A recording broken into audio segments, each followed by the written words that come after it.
ഈശോ മിശിഹായ്ക്ക് സ്തുതിയായിരിക്കട്ടെ. പെസഹാകാലം 3-ാം ഞായറിൻ്റെ അനുഗ്രഹങ്ങൾ നിങ്ങളോടുകൂടെ.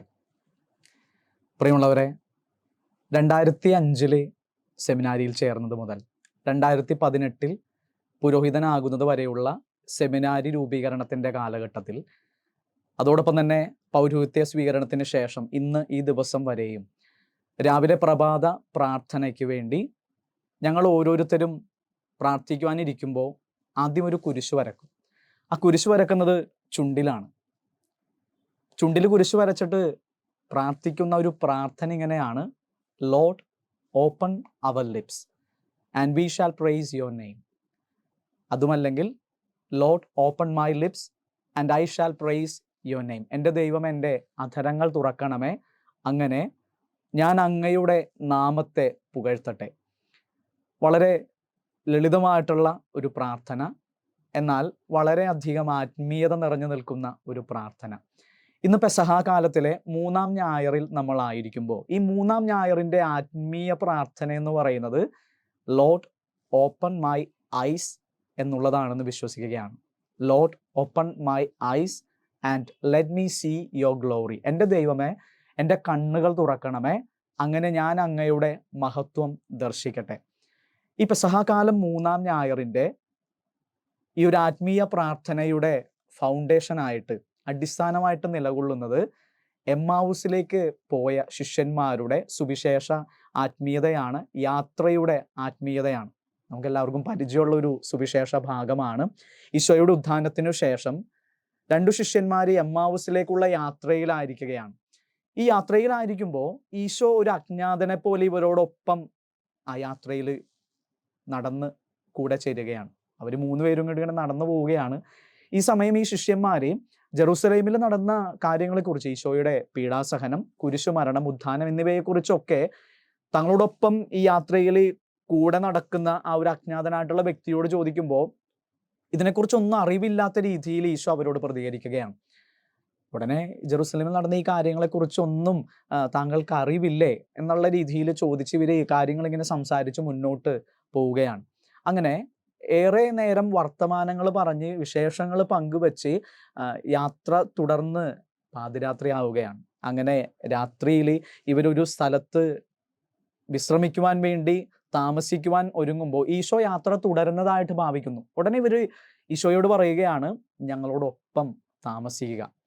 ലൂക്കായുടെ സുവിശേഷം 24-ാം അധ്യായം 29-ാം തിരുവചനം. അവർ അവനെ നിർബന്ധിച്ചുകൊണ്ട് പറഞ്ഞു, ഞങ്ങളോടുകൂടെ താമസിക്കുക, നേരം വൈകുന്നു, പകൽ അസ്തമിക്കാറായി. പ്രിയമുള്ളവരെ, പിന്നീട് നമ്മൾ വായിക്കുന്ന വചനം ഇങ്ങനെയാണ്: അവൻ അവരോടുകൂടെ താമസിക്കുവാൻ കയറി, അവരോടൊപ്പം ഭക്ഷണത്തിനിരുന്നപ്പോൾ അവൻ അപ്പമെടുത്ത് ആശീർവദിച്ച് മുറിച്ചവർക്ക് കൊടുത്തു. അപ്പോൾ അവരുടെ കണ്ണുകൾ തുറക്കപ്പെട്ടു. Lord open my eyes and let me see your glory. എൻ്റെ ദൈവമേ, എൻ്റെ കണ്ണുകൾ തുറക്കണമേ, അങ്ങനെ ഞാൻ അങ്ങയുടെ മഹത്വം ദർശിക്കട്ടെ. ഇന്നത്തെ ഈ ഒരു എമ്മാവൂസ് അനുഭവത്തിൻ്റെ പ്രാർത്ഥന എന്ന് പറയുന്നത് കണ്ണുകളുടെ തുറവിയുടെ പ്രാർത്ഥനയാണ്. ഇന്നത്തെ ഈ എമ്മാവൂസ് സുവിശേഷ ആത്മീയതയുടെ ആത്മീയ അനുഭവം എന്ന് പറയുന്നത് ഉൾക്കണ്ണുകളുടെ തുറവിയുടെ ഒരു ആത്മീയതയാണ്. ഇന്ന് നമ്മൾ പ്രാർത്ഥിക്കുന്നത് എന്താ? ദൈവമേ, എൻ്റെ കണ്ണുകൾ നീ തുറക്കണമേ.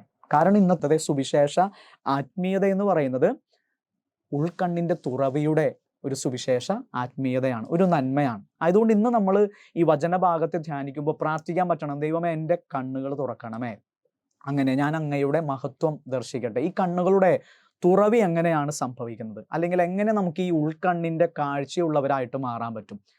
അതിനുള്ള ഉത്തരം ഇന്നത്തെ സുവിശേഷം തന്നെ നൽകുന്നുണ്ട്. പ്രിയമുള്ളവരെ, സുവിശേഷത്തിലെ 3 കാര്യങ്ങൾ നമ്മൾ പ്രത്യേകമായിട്ട് ശ്രദ്ധിക്കണം. ഇന്നത്തെ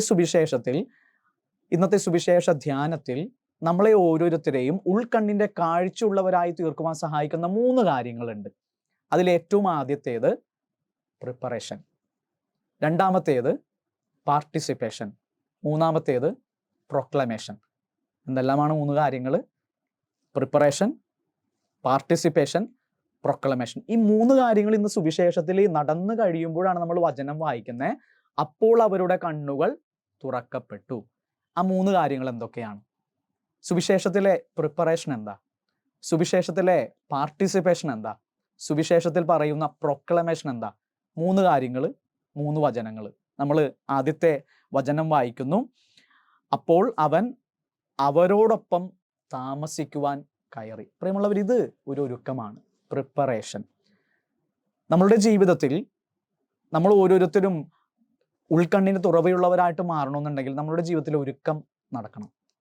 രണ്ടാമതായിട്ട് നമ്മൾ വചനത്തിൽ വായിക്കുന്നു, അവൻ അവരോടൊപ്പം ഭക്ഷണത്തിനിരുന്നു. പാർട്ടിസിപ്പേഷൻ. നമ്മളുടെ ജീവിതത്തിൽ ഉൾക്കണ്ണിൻ്റെ തുറവിയുള്ളവരായിട്ട് മാറണമെന്നുണ്ടെങ്കിൽ പങ്കുചേരുന്നതിൻ്റെ അനുഭവത്തിലായിരിക്കാൻ നമുക്ക് സാധിക്കണം. ഏറ്റവും അവസാനമായിട്ട് ഉൾക്കണ്ണിൻ്റെ തുറവി സമ്മാനിക്കുന്ന 3-ാമത്തെ കാര്യം, അവൻ അപ്പമെടുത്ത് ആശീർവദിച്ച് മുറിച്ച് അവർക്ക് കൊടുത്തു. പ്രൊക്ലമേഷൻ. നമ്മളുടെ ജീവിതത്തിൽ പ്രഖ്യാപനത്തിൻ്റെ, സാക്ഷ്യത്തിൻ്റെ ഒരു നന്മ ഉണ്ടാകണം. പകുത്തു നൽകലിൻ്റെ ഒരു നന്മ ഉണ്ടാകണം. പ്രിയമുള്ളവർ, ഈ 3 കാര്യങ്ങളും, പ്രിപ്പറേഷൻ, പാർട്ടിസിപ്പേഷൻ, പ്രൊക്ലമേഷൻ, ഇത് 3ഉം സംഭവിക്കുന്ന ഒരു കൂദാശയാണ് പരിശുദ്ധ കുർബാന എന്ന കൂദാശ. നമ്മളുടെ ജീവിതത്തിൽ അനുദിനം ഉൾക്കണ്ണിൻ്റെ ഒരു തുറവിയുള്ളവരായിട്ട് നമ്മളെ മാറാൻ സഹായിക്കുന്നത് പരിശുദ്ധ കുർബാന എന്ന കൂദാശയാണ്. പരിശുദ്ധ കുർബാനയിൽ ദിവ്യകാരുണ്യത്തിൽ ഈശോ സക്രാരിക്കുള്ളിലായിരിക്കുമ്പോൾ നമ്മൾ ഓരോരുത്തരും അവിടെ ചെന്ന് പ്രാർത്ഥിക്കുന്നത് എന്താ? Lord open my eyes and let me see your glory. എൻ്റെ ദൈവം എൻ്റെ കണ്ണുകൾ തുറക്കണം, അങ്ങനെ ഞാൻ നിൻ്റെ മഹത്വം ദർശിക്കട്ടെ. അവിടെ നമ്മൾ ഈശോയോട് പ്രാർത്ഥിക്കുന്ന ഒരു കാര്യമാണ്, ഞങ്ങളോടൊപ്പം വന്ന് വസിച്ചാലും എന്നുള്ള കാര്യം. പ്രിയമുള്ളവരെ, പരിശുദ്ധ കുർബാനയിൽ നമ്മൾ പങ്കുചേരുമ്പോൾ നമ്മളുടെ ജീവിതത്തിൽ ഒരുക്കം ഉണ്ടാകണം, പ്രിപ്പറേഷൻ. നമ്മളുടെ ജീവിതത്തിൽ പങ്കാളിത്തം ഉണ്ടാകണം, പാർട്ടിസിപ്പേഷൻ. നമ്മളുടെ ജീവിതത്തിൽ പ്രൊക്ലമേഷൻ ഉണ്ടാകണം, പകുത്തു നൽകലിൻ്റെ ഒരു നന്മ. ഈ 3 കാര്യങ്ങൾ ഉൾച്ചേരുമ്പോഴാണ് പരിശുദ്ധ കുർബാന പൂർണ്ണമായിട്ട് ഉൾക്കൊള്ളുവാൻ നമുക്ക് ഓരോരുത്തർക്കും സാധിക്കുക. ഏറ്റവും ആദ്യമായിട്ട് ഈശോ ചെയ്തത് എന്താണ്? അവൻ അവരോടൊപ്പം താമസിക്കുവാൻ കയറി. നമ്മുടെ ജീവിതത്തിൽ ഉൾക്കണ്ണിൻ്റെ ഒരു തുറവിയുള്ളവരായിട്ട് നമ്മൾ മാറണമെന്നുണ്ടെങ്കിൽ, നമ്മളുടെ കണ്ണുകൾ, ആത്മീയ കണ്ണുകൾ തുറക്കപ്പെടണമെന്നുണ്ടെങ്കിൽ ഏറ്റവും ആദ്യം നമുക്ക് വേണ്ടത് പ്രിപ്പറേഷനാണ്. ഈശോ അവരോടൊപ്പം താമസിക്കാൻ കയറി. നിന്റെ ജീവിതത്തിൽ നിന്റെ പരിശുദ്ധ കുർബാനയിലെ പങ്കാളിത്തം ദേവാലയത്തിൽ കയറിയുള്ള ഒരു പങ്കാളിത്തമാണോ എന്ന് നമ്മൾ ഓരോരുത്തരും ഒന്ന് നോക്കണം. നമ്മൾ കുർബാന കൂടുവാൻ വേണ്ടി, കുർബാനയിൽ പങ്കുചേരാൻ വേണ്ടി പള്ളിയിൽ പോകുന്നുണ്ട്. പക്ഷേ നമ്മളിൽ എത്ര പേര് പള്ളിയുടെ ഉള്ളിലായിരുന്നുകൊണ്ട്, ആ അൾത്താരയോട് ഏറ്റവും ചേർന്നായിരുന്നുകൊണ്ട് പരിശുദ്ധ കുർബാനയിൽ പങ്കുചേരാൻ ശ്രമിക്കുന്നുണ്ട്? നമ്മളിൽ പലരും പാർക്കിംഗ് ഏരിയയിൽ നിന്ന് കുർബാന കാണുന്നുണ്ട്, നമ്മൾ വന്ന ബൈക്കിൻ്റെ മേലിരുന്ന് കുർബാന കാണുന്നുണ്ട്, ഒരു മരത്തിൻ്റെ അടിയിലിരുന്ന് കുർബാന കാണുന്നുണ്ട്, സ്കൂൾ വരാന്തയിലിരുന്ന് കുർബാന കാണുന്നുണ്ട്, സ്കൂൾ പടികളിലിരുന്ന് കുർബാന കാണുന്നുണ്ട്, പരസ്പരം വർത്താനം പറഞ്ഞ് കുർബാനയിൽ ഒട്ടും പങ്കുചേരാതെ തന്നെ കുർബാന കാണുന്നുണ്ട്. കുർബാന എവിടെ ആയിരുന്നുകൊണ്ടാണ് നമ്മൾ പങ്കുചേരണ്ടേ? ദേവാലയത്തിലായിരുന്നുകൊണ്ട് പങ്കുചേരണം. ദേവാലയത്തിൽ കയറി ഉള്ള ഒരു കുർബാനയാണ് നമ്മളുടെ ജീവിതത്തിൽ കണ്ണിൻ്റെ തുറവിയുടെ ഒരു അനുഭവത്തിലേക്ക് നമ്മളെ നയിക്കുന്ന ഒരു എമ്മാവൂസ് അനുഭവം നൽകുന്നത്. തീർച്ചയായിട്ടും ചില പള്ളികളിൽ സൗകര്യക്കുറവുകൾ ഉണ്ടാവും. പക്ഷേ സൗകര്യക്കുറവുകൾ ഉള്ള പള്ളികളിൽ, മറ്റിടങ്ങളിൽ, പള്ളിയോട് ചേർന്നുള്ള ഇടങ്ങളിൽ കുർബാനയിൽ നല്ല രീതിയിൽ പങ്കുചേരാൻ വേണ്ടിയിട്ടുള്ള ആ ഒരു ദേവാലയത്തിൽ കയറിയുള്ള അനുഭവം നൽകുന്ന രീതിയിലുള്ള ക്രമീകരണങ്ങൾ ഉണ്ടാവും. ആ ക്രമീകരണങ്ങൾ ഉപയോഗിക്കാൻ നമ്മൾ പരിശ്രമിക്കുന്നുണ്ടോ? ദേവാലയത്തിൽ കയറി അല്ലെങ്കിൽ ബലിപീഠത്തോടെ ഏറ്റവും ചേർന്നായിരിക്കുന്ന അനുഭവത്തിലായിരുന്നുകൊണ്ട് കുർബാന കാണാൻ, കുർബാനയിൽ പങ്കുചേരാൻ നമ്മൾ പരിശ്രമിക്കുമ്പോൾ ഉൾക്കണ്ണിൻ്റെ കാഴ്ച തെളിയുന്ന ഒരു അനുഭവത്തിലേക്ക്, എമ്മാവൂസ് അനുഭവത്തിലേക്ക് നടന്നെടുക്കാൻ നമുക്ക് സാധിക്കും. രണ്ടാമതായിട്ട് നമ്മൾ വായിക്കുന്നുണ്ട്, അവൻ അവരോടൊപ്പം ഭക്ഷണത്തിനിരുന്നു. ദേവാലയത്തിൽ ബലിപീഠത്തോട് ഏറ്റവും ചേർന്നായിരുന്നുകൊണ്ടുള്ള അനുഭവത്തിൽ കുർബാനയിൽ പങ്കുചേരുന്ന നമ്മൾ ഓരോരുത്തരും, അല്ലെങ്കിൽ നമ്മളിൽ എത്ര പേര് കുമ്പസാരിച്ചൊരുങ്ങിയ യോഗ്യതയോടുകൂടെ, ദിവ്യകാരുണ്യ സ്വീകരണ യോഗ്യതയോടുകൂടെ പരിശുദ്ധ കുർബാനയിൽ പങ്കെടുക്കാൻ പരിശ്രമിക്കുന്നുണ്ട്? പ്രിയമുള്ളവരെ, പരിശുദ്ധ കുർബാന എന്ന് പറയുന്നത് ഒരു പ്രാർത്ഥന മാത്രമല്ല.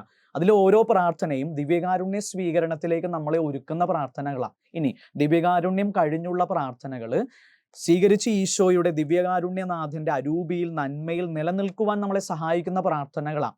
അപ്പോൾ ദേവാലയത്തിൻ്റെ ഉള്ളിലായിരുന്നുകൊണ്ട്, ദേവാലയത്തിൽ കയറിയുള്ള പരിശുദ്ധ കുർബാനയുടെ ബലിയർപ്പണങ്ങളെല്ലാം തന്നെ കുമ്പസാരിച്ചൊരുങ്ങിയ യോഗ്യതയോടുകൂടെ, ദിവ്യകാരുണ്യ സ്വീകരണ യോഗ്യതയോടുകൂടെ, ഈശോയുടെ തിരുശരീര രക്തങ്ങളിൽ ദിവ്യകാരുണ്യം സ്വീകരിച്ച് പങ്കാളിയാകുന്നതിലൂടെ അർപ്പിക്കപ്പെടേണ്ട കുർബാനകളാണ്, ദിവ്യബലികളുടെ നിമിഷമാണ്. അതാണ് നമ്മളെ ഉൾക്കണ്ണിൻ്റെ തുറവിയുടെ എമ്മാവൂസ് അനുഭവത്തിലേക്ക് നയിക്കുന്നത്. ഏറ്റവും അവസാനമായിട്ട് പ്രൊക്ലമേഷൻ. ദേവാലയത്തിൻ്റെ ഉള്ളിലായിരുന്നുകൊണ്ട് അല്ലെങ്കിൽ ബലിപീഠത്തോടെ ഏറ്റവും ചേർന്നായിരുന്നുകൊണ്ടുള്ള അനുഭവത്തിൽ പരിശുദ്ധ ബലിയിൽ നമ്മൾ പങ്കുചേരുന്നു. കുമ്പസാരിച്ചൊരുങ്ങിയ യോഗ്യതയോടുകൂടെ ദിവ്യകാരുണ്യം നമ്മൾ സ്വീകരിക്കുന്നു. അങ്ങനെ ഒരുക്കം, അതായത് പ്രിപ്പറേഷൻ. രണ്ടാമതായിട്ട് പങ്കാളിത്തം, പാർട്ടിസിപ്പേഷൻ പൂർത്തീകരിക്കുന്നുണ്ട്. ഇനി പ്രൊക്ലമേഷൻ എവിടെയാണ് തുടങ്ങുന്നത്? ഈ കുർബാനയ്ക്കപ്പുറം എൻ്റെ ജീവിതത്തിൽ ഞാൻ ദേവാലയത്തിൽ നിന്ന് എൻ്റെ കുടുംബത്തിലേക്ക് വരുമ്പോൾ, എൻ്റെ ജോലി ഇടങ്ങളിലേക്ക് പോകുമ്പോൾ, അല്ലെങ്കിൽ ഞാനായിരിക്കുന്ന വിവിധ ജീവിത അവസ്ഥകളിലായിരിക്കുമ്പോൾ അവിടെയൊക്കെ എത്രമാത്രം ഈ എമ്മാവൂസ് അനുഭവം എനിക്ക് പ്രഖ്യാപിക്കാൻ സാധിക്കുന്നുണ്ട്, ജീവിക്കാൻ സാധിക്കുന്നുണ്ട്. നമ്മളുടെ പ്രൊക്ലമേഷൻ അല്ലെങ്കിൽ പ്രഖ്യാപനം എന്ന് പറയുന്നത്, സാക്ഷ്യം എന്ന് പറയുന്നത് എന്താ? ദൈവസ്നേഹമാണ്. കൂടെയുള്ളവരെ സ്നേഹിക്കുന്ന അവസ്ഥയാണ്. ജീവിതത്തിലെ സഹനങ്ങളെ ധൈര്യത്തോടുകൂടി അഭിമുഖീകരിക്കുന്ന, അവയ്ക്കുമേൽ വിജയം വരിക്കുന്ന ഒരു അവസ്ഥയാണ്. മറ്റുള്ളവരോട് കരുണയോടെ ക്ഷമയോടെ പെരുമാറുന്ന ഒരു ജീവിത അവസ്ഥയാണ്, ഒരു സ്വഭാവമാണ്, നൽകുന്ന ഒരു പുഞ്ചിരിയാണ്, വരക്കുന്ന കുരിശുവരെയാണ്. അപ്പോൾ ഇതൊക്കെ പ്രൊക്ലമേഷനാണ്. അപ്പം ഈ 3 കാര്യങ്ങൾ ഉൾച്ചേരുമ്പോഴാണ് ഈ ശിഷ്യന്മാരെ പോലെ ഉൾക്കണ്ണിൻ്റെ തുറവിയുള്ള എമ്മാവൂസ് അനുഭവത്തിലായിരിക്കുന്ന വ്യക്തികളായിട്ട് മാറാൻ നമുക്ക് സാധിക്കുകയുള്ളൂ. ഇന്ന് ഈ ഞായറാഴ്ച ദൈവം എൻ്റെ കണ്ണുകൾ തുറക്കണമേ എന്ന് പ്രാർത്ഥിക്കുമ്പോൾ പരിശുദ്ധ ബലിയിൽ എൻ്റെ പങ്കാളിത്തത്തെക്കുറിച്ച് ബോധവാന്മാരാകുവാൻ എന്നെ സഹായിക്കണമേ എന്ന് നമ്മൾ പ്രാർത്ഥിക്കുന്നത്. നന്നായിട്ട് ഒരുങ്ങി ഞാൻ കുർബാനയിൽ പങ്കുചേരുന്നുണ്ടോ? ആ കുർബാനയിലെ ദിവ്യകാരുണ്യ സ്വീകരണ യോഗ്യതയുടെ പങ്കാളിത്തത്തിൽ ഞാൻ പങ്കുചേരുന്നുണ്ടോ? ആ കുർബാനയുടെ പങ്കാളിത്തത്തിനപ്പുറം എൻ്റെ ജീവിതത്തിൽ ആ ദിവ്യകാരുണ്യത്തിൻ്റെ, ആ പരിശുദ്ധ കുർബാനയുടെ നന്മകൾ പ്രഖ്യാപിക്കുന്ന വ്യക്തിയായിട്ട്, പ്രൊക്ലെയിം ചെയ്യുന്ന, ദൈവ നന്മകളിലൂടെ ജീവിക്കുന്ന വ്യക്തിയായിട്ട് ഞാൻ മാറുന്നുണ്ടോ? പ്രിയമുള്ളവരെ, ഈ 3 കാര്യങ്ങളെക്കുറിച്ച് നമുക്ക് ഇന്നൊന്ന് വിചിന്തനം ചെയ്യാം, ഒന്ന് ധ്യാനിക്കാം. പഴയ നിയമത്തിലേക്ക് വരുമ്പോൾ രാജാക്കന്മാരുടെ 2-ാം പുസ്തകം 6-ാം അധ്യായത്തിലെ ഇസ്രായേൽ ജനത്തെയും ഇസ്രായേൽ ജനത്തിന്റെ വലിയ ശത്രുവായ സിറിയ രാജാവിനെയും നമ്മൾ കാണുന്നുണ്ട്. ഈ സിറിയ രാജാവ് വളരെ വലിയൊരു സങ്കടത്തിലായിരിക്കും. അദ്ദേഹത്തിന്റെ സങ്കടത്തിന്റെ കാരണം ഇതാണ്, അദ്ദേഹം ഈ ഇസ്രായേൽ ജനം സഞ്ചരിക്കുന്ന വഴികളിലൊക്കെ ഇവർക്ക് കെണികൾ വെക്കുന്നുണ്ട്. പക്ഷെ ഒരു കെണിയിൽ പോലും, ആ കെണികളുടെ വഴികളിൽ പോലും ഇസ്രായേൽ ജനം വന്നിരുന്നില്ല. രാജാവിന് സംശയമായി, തൻ്റെ ഇടയിലുള്ള ഒരാൾ ചാരനായിരുന്നുകൊണ്ട് അവർക്ക് ഈ വിവരങ്ങളൊക്കെ, ഈ കെണികളുടെ വിവരങ്ങളെ കുറിച്ച് ഒറ്റി കൊടുക്കുന്നുണ്ടോ, പറഞ്ഞു കൊടുക്കുന്നുണ്ടോ? ഉടനെ ഈ രാജാവിൻ്റെ കൂടെയുള്ള വ്യക്തികൾ പറയുന്നുണ്ട്, നമ്മളുടെ ഇടയിൽ ഒരു ചാരനില്ല, മറിച്ച് അവരുടെ ഇടയിലെ ദൈവപുരുഷനായിട്ടുള്ള ഏലീഷ പ്രവാചകനാണ് അവർക്ക് നമ്മളുടെ കെണികളെ കുറിച്ചുള്ള വിവരങ്ങൾ നൽകുന്നത്.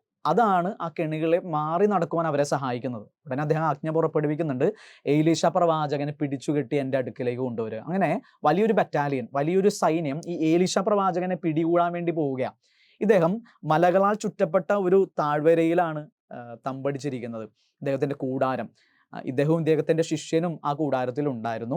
ശിഷ്യൻ ഒരു ദിവസം രാവിലെ എഴുന്നേറ്റ് നോക്കുമ്പോൾ കാണുന്ന കാഴ്ച എന്ന് പറയുന്നത്, തങ്ങളുടെ കൂടാരം മലകൾ ചുറ്റും ഈ ശത്രു സൈന്യത്തെ കൊണ്ട് മൂടിയിരിക്കുകയാണ്.